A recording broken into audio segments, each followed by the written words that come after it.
Hey everyone, and welcome to the quick tutorial on how to play Singularity, a solo card game where you play as a black hole, devouring the galaxy one card at a time while managing your gravitational pull. Real quick, let's go over the components the game comes with. We have two Dark Rift tokens. I'll show you how we use those later in this tutorial. We have the gravitational pull tracker. This keeps track of how much gravitational energy you have available.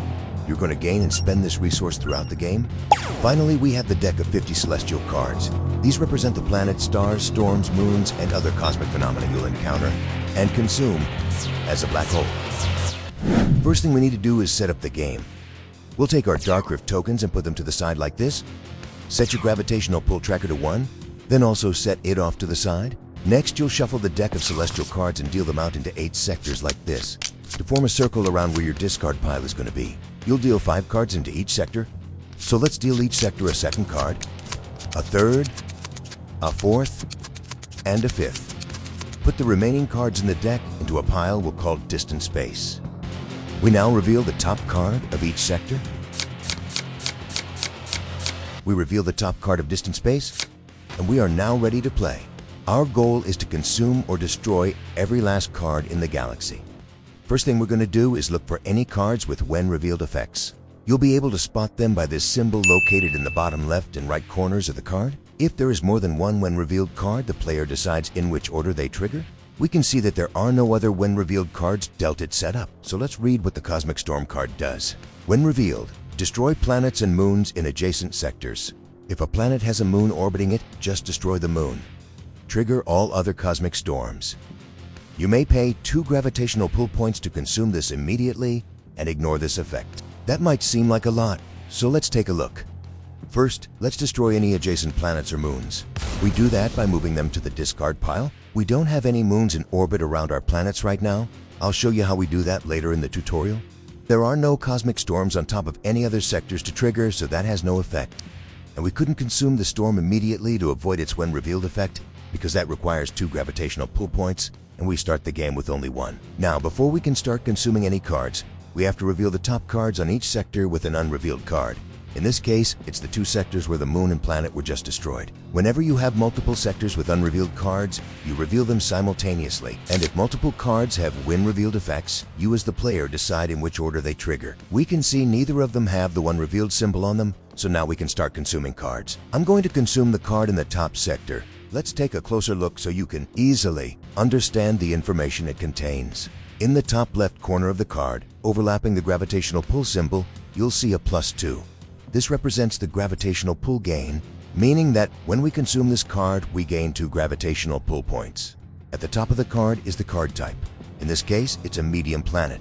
And down here, you'll find the name of the planet, along with a line of flavor text that adds a bit of thematic detail.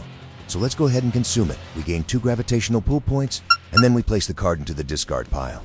We have a sector again with an unrevealed card, so we must reveal it before we can continue consuming cards. We flip it over, and it's a moon. Now that we have some gravitational pull, let's consume that cosmic storm before it destroys any more planets or moons. And we see that in order to consume the cosmic storm, it's going to cost us 1 gravitational pull point. So let's pay the cost and place it in the discard pile. Again, we have a sector with an unrevealed card, so we must reveal it before we can continue consuming cards. We revealed a small planet. Let's take a closer look. Okay, we will gain 1 gravitational pull point when we consume small planets, 2 when we consume medium planets, and 3 when we consume large planets. This is how you gain gravitational pull in the game. We've already saw that storms can destroy our planets and moons, so let's take a closer look at the moon. We won't gain any gravitational pull for consuming a moon. However, we can use 1 point of our gravitational pull to move it into orbit around a planet. This creates a gravitational synergy, allowing us to consume the planet and moon together for double the gravitational pull amount. For example, we could spend 1 gravitational pull point to move the moon into orbit around the medium planet of Kel. Then, when we consume the planet and moon together, we'll gain 4 gravitational pull points instead of the normal 2. Let's undo that real quick, because we have a large planet that we can move the moon into orbit with instead. And large planets not only double the gravitational pull point when consumed, but the synergy gives us an additional benefit depending on the planet. Here, if we consume the moon and a large planet Urak, together we gain the normal doubled value of gravitational pull, which is 6. Plus we gain an additional 2, bringing the amount gained up to 8. And that raises our gravitational pull amount up to our maximum of 9. And I'd like to do that, so let's start by moving our moon into orbit. Now, before I can actually consume them, I have to reveal the top card of the sector that we moved the moon from first. We got another cosmic storm.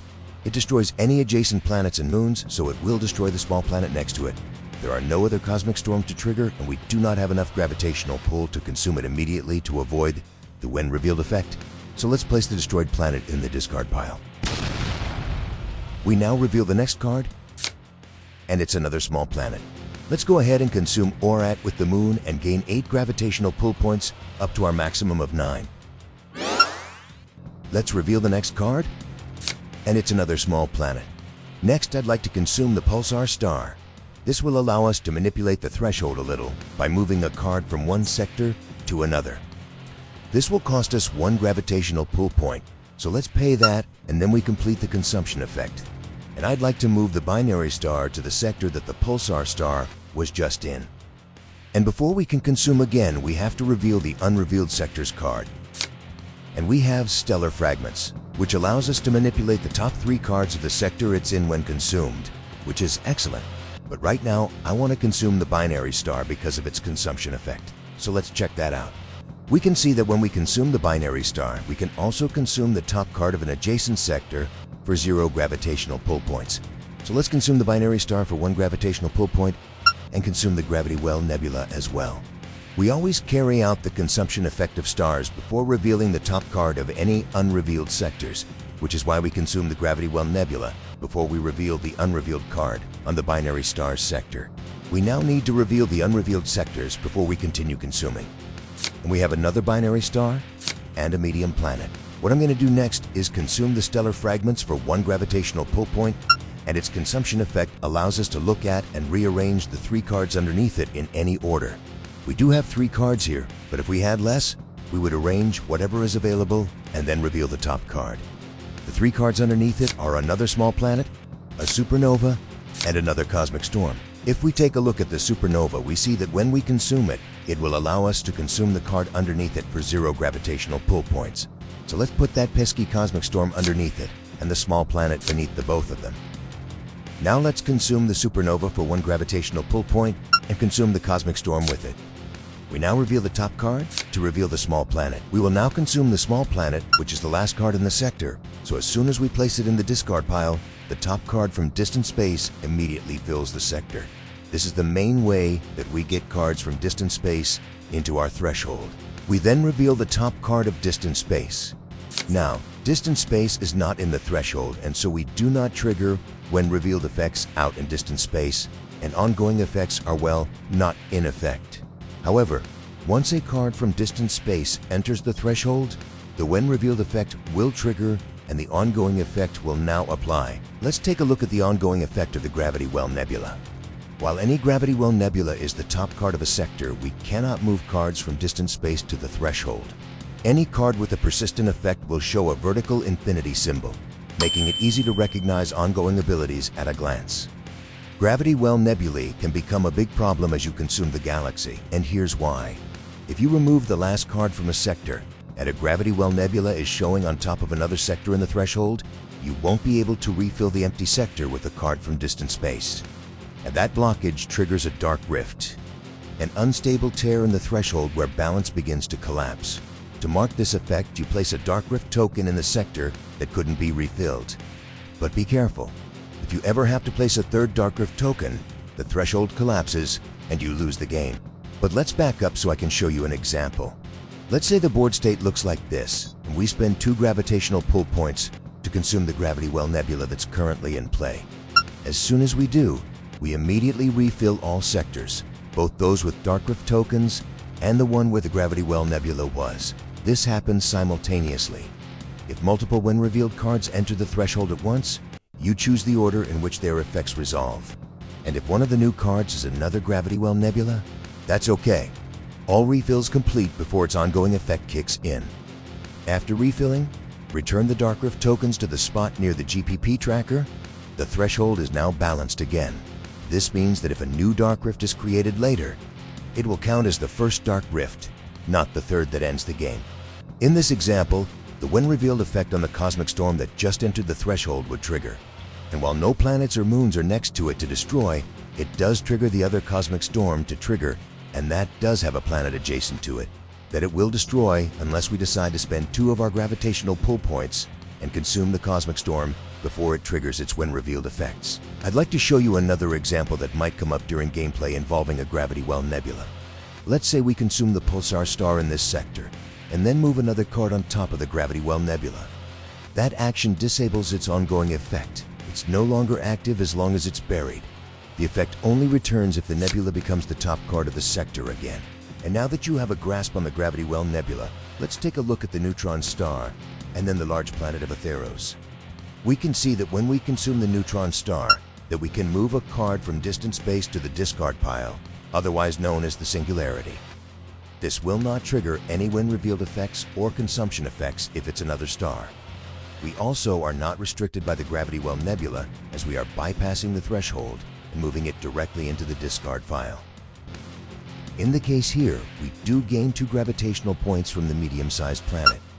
Remember, you always complete the full effect of the card you're consuming before revealing any unrevealed cards in the threshold. This includes gaining or spending GPP, resolving abilities, and moving cards. Everything happens first, then reveals occur afterwards. Now let's take a look at the large planet Atheros. If we consume it with the moon in its orbit, we gain double its GPP value, and we also get to move a card directly from distant space into the Singularity, bypassing the threshold entirely. This lets us skip over any gravity well nebula that might be blocking the refill process. If there are no cards left in distant space, you cannot carry out this action and it has no effect. And here's an important detail.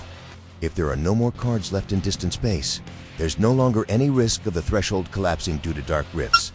The last large planet with the moon-based effect is Taurus. When consumed with the moon, Taurus gives you 6 gravitational pull points and lets you choose one sector to look through. From that sector, you select one card to consume. You don't rearrange cards or turn any face up, just choose and remove one. The card goes straight into the Singularity, skipping any when-revealed effects. If it's a star, you may optionally trigger its consumption effect. If it's a planet, you still gain its GPP value. You only look through one sector, not all of them, so choose wisely.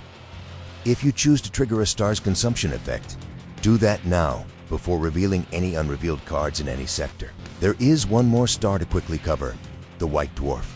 It has an ongoing effect where it cannot be manipulated or merged in any way.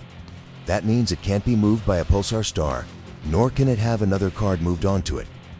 And it cannot be consumed by a binary star. But it can be consumed by a supernova. It can also be arranged by stellar fragments, as it won't be the top card of the sector, and so its ongoing effect isn't applied. And it can be moved from distant space by the neutron star and Atheros' moon effect, as ongoing effects do not apply in distant space. We have one more card in the deck, and that's dark matter. When revealed, choose 2 sectors and merge them. This could include the one where the dark matter appeared, but it doesn't have to. And we merge them by shuffling the 2 sectors together. For instance, if we flipped over a dark matter here in this bottom sector and then decided to merge the sector with the cosmic storm and the one with the gravity well nebula, we would first turn all cards face down, and then we shuffle them together. Then we decide which of the 2 sectors that we choose to place the newly shuffled sector into. If the dark matter card was the last card in its sector, and you choose to merge 2 other sectors, remember to refill the sector where the dark matter was. We now have one less sector. You can rebalance the sectors around the threshold if you'd like. It was not the case here, but you cannot merge a sector that has a white dwarf on top of it. Dark matter destroys itself. Place it by the board so you can see how many sectors you should have at a glance. For instance, if you have 1 dark matter card out, you should have 7 sectors remaining. If you have 2 dark matter cards out, you should have 6 sectors remaining. You may choose sectors with dark rift tokens to merge. If both sectors have dark rift tokens, remove one of the tokens. If only one has a dark rift token, remove the token and reshuffle the other sector and keep it in its previous sector, or place it in the one where the dark rift token was just removed. Then, of course, reveal the top cards of all unrevealed sectors and continue consuming the galaxy. If you ever run out of gravitational pull points with no viable options to reveal or consume additional cards, the Singularity collapses and you lose the game. If you are able to consume every card in the threshold and distance space, you win the game. You now know how to play Singularity. You can see the rulebook in its entirety at discoveringyourtalents.com. You can also check out the next game in the works, The Greedy Dukes of You, a solo tower defense game with political scheming.